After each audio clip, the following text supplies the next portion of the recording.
Silver is sad because outside is raining. Diba, baby? Look, guys. Sad si Silver kasi umuulan na naman sa labas.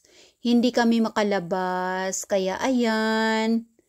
Dito kami ngayon sa first floor ng aming bahay.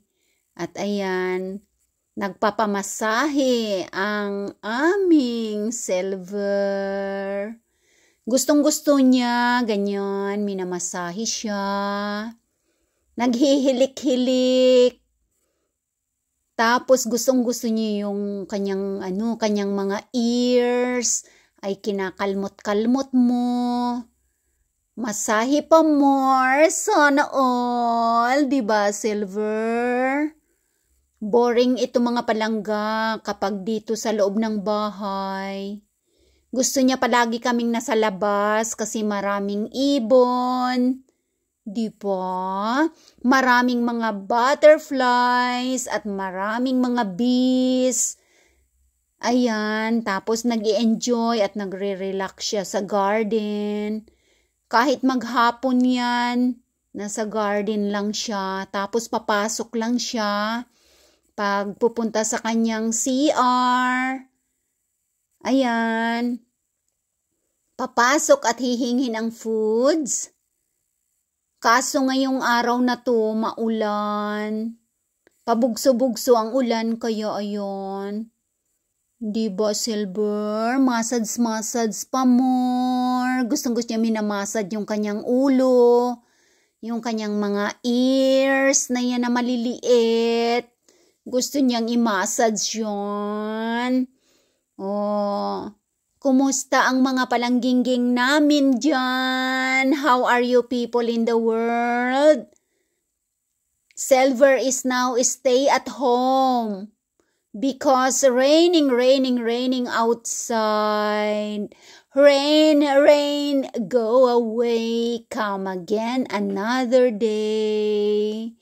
So, ganyan lang siya dito, massage inside the house. Sometimes playing kapag nasa mood siya ng kanyang pag-play. Tapos matutulog lang siya. Ayan, gustong-gusto niya yung ganyan na massage.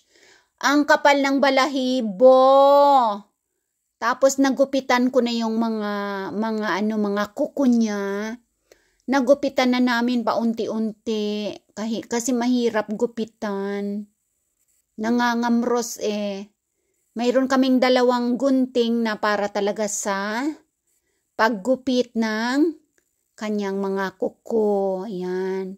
Gustong-gusto niyo ganyan. Kung nakakapit pa. Huwag mo akong kamrosin, Silver, ha? Yan, nakakapit pa sa aking rest ang ating spoiled brat na Scottish Fold Cat. Ayan. Pag ayaw na rin niya, yung ayaw na niya ng massage, ayaw na niya.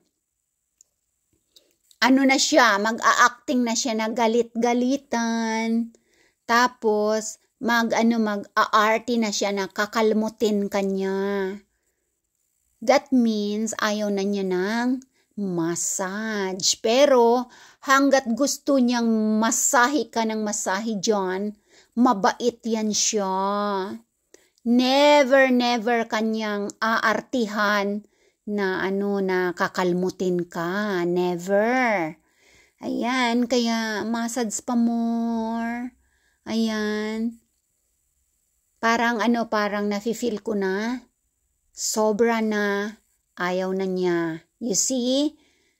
Kusang tatayo yan at lalabas kami sandali dito. Malamig, Silver, at pabugso-bugso ang ulan. Pero get some fresh air kahit pa paano para makita lang yung labas. Ayan, medyo syempre maliwanag pero malamig at saka pabugso-bugso ang ulan. Labas na. Yan, konting fresh air dito sa front yard Pa-autumn na kami dito mga palangga, kaya colder and colder and colder na ang aming panahon. Hanggang sa maging autumn na, lahat ng mga halaman namin na ito ay mamamatay na sila. Yan, time to clearing up again ng garden. Pero sa ngayon ay namumulaklak pa naman sila.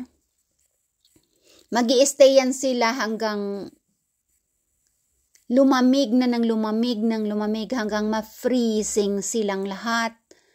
Ayan, ang aming mga kabulaklakan dito ay namumulaklak pa rin naman. Pero malamig na. Unti-unti, yung kanilang mga energy ay ilalagay na nila sa kanilang mga roots. Yung yung mga nasa lupa. Para makasurvive sila sa mahabang winter, hopefully. Pero yung nasa mga paso ay mamamatay na silang lahat.